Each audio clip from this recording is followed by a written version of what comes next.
Bonjour, donc voilà la correction du jeu GeoGebra Wix que j'ai donné à mes élèves de seconde. Alors, donc la règle c'était de faire déplacer le cavalier, donc si on considère ça une pièce d'échec, par les différents cercles suivant les déplacements donnés par ces vecteurs. Alors, on pouvait se lancer directement dans le jeu en essayant des déplacements, par exemple en disant voilà je vais me déplacer non pas comme ceci, pas comme ceci, et puis essayer plein de trucs en disant ouais, tiens là ça marche, non ça marche pas, lequel je vais pouvoir faire, voilà. Donc on pouvait essayer de trouver par exemple voilà un premier déplacement possible.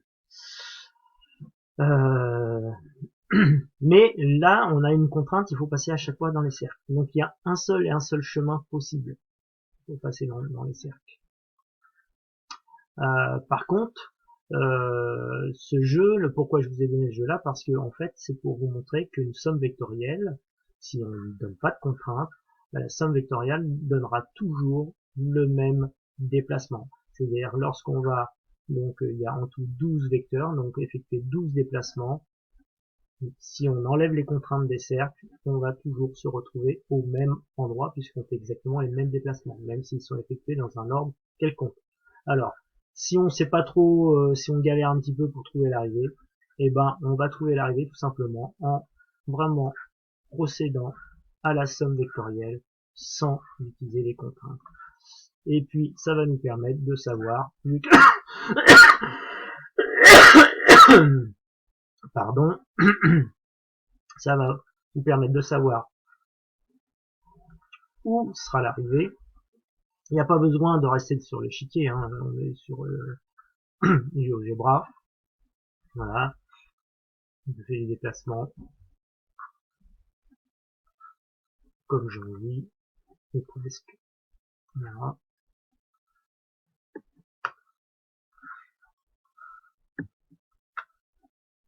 Et voilà, donc je sais où est mon arrivée. Alors tous les ans, mes élèves me disent ouais mais moi si je fais autrement, ça on va pas arriver au même endroit. Si on va arriver au même endroit.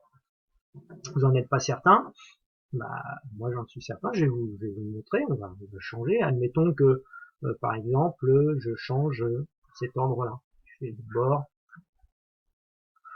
ça, et ensuite ça. On voit qu'on y arrive. Alors vous allez me dire ouais mais vous allez changer que de vecteur. Allons-y. Je ne me souviens plus du tout ce que j'ai fait. Je vais changer tous mes vecteurs. Allez, je change. Voilà.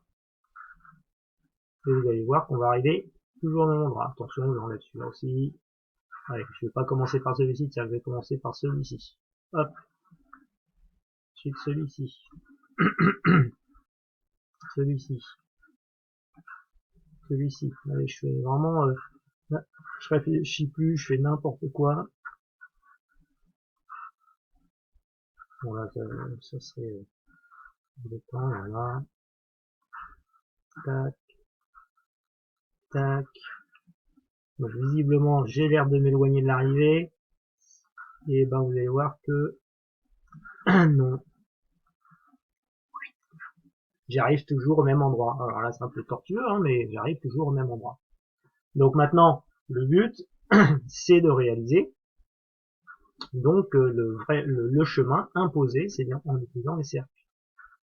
Alors là, c'est pareil. Bon, là, l'avantage, c'est que je sais où je dois arriver, donc ça me donne des idées, mais n'empêche qu'il va falloir faire des essais et que bah, tous les essais, il va falloir en faire plusieurs essais.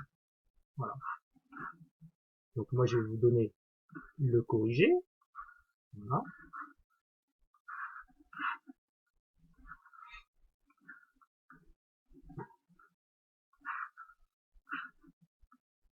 Voilà. On va corriger.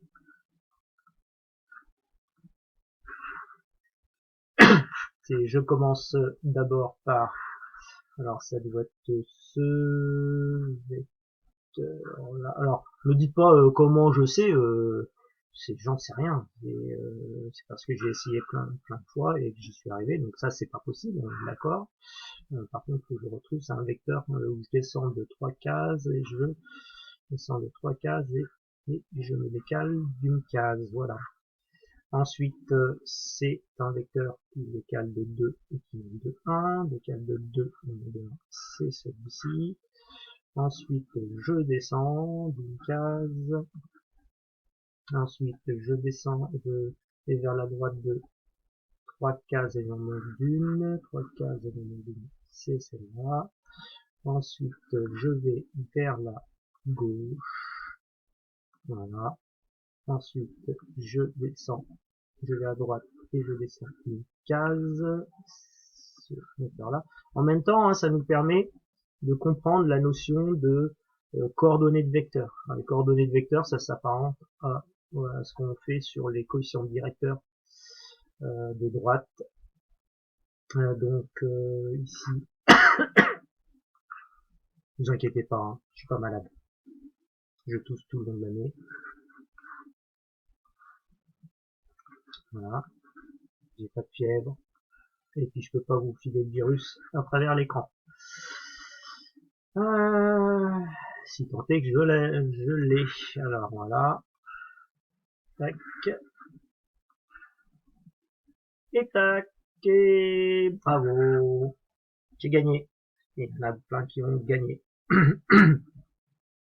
Voilà, donc la correction. Bon, alors, ce qu'il faut retenir de ça, c'est qu'une somme vectorielle, quand on a plusieurs vecteurs et qu'on doit en faire la somme, déjà faire la somme vectorielle, c'est les mettre bout à bout. D'accord? Ensuite, qu'on en mette un avant l'autre, ça ne change strictement rien. Donc, une somme vectorielle donnera toujours le même point d'arrivée, quel que soit l'ordre dans lequel on fait la somme des vecteurs. Ensuite, on a vu des petites notions de coordonnées de vecteurs, on verra ça plus tard dans un cours, où ici, par exemple, ce vecteur-là, on sait qu'il donne comme direction, bah, je me décale d'une case et je descends de 3 cases. Donc on pourra dire par exemple ce vecteur-là a pour coordonnées -1, -3. Voilà. Donc on en reparlera plus tard. Allez, je vous laisse. Ciao, ciao. Et puis on se revoit pour des exercices futurs. Allez, portez-vous bien.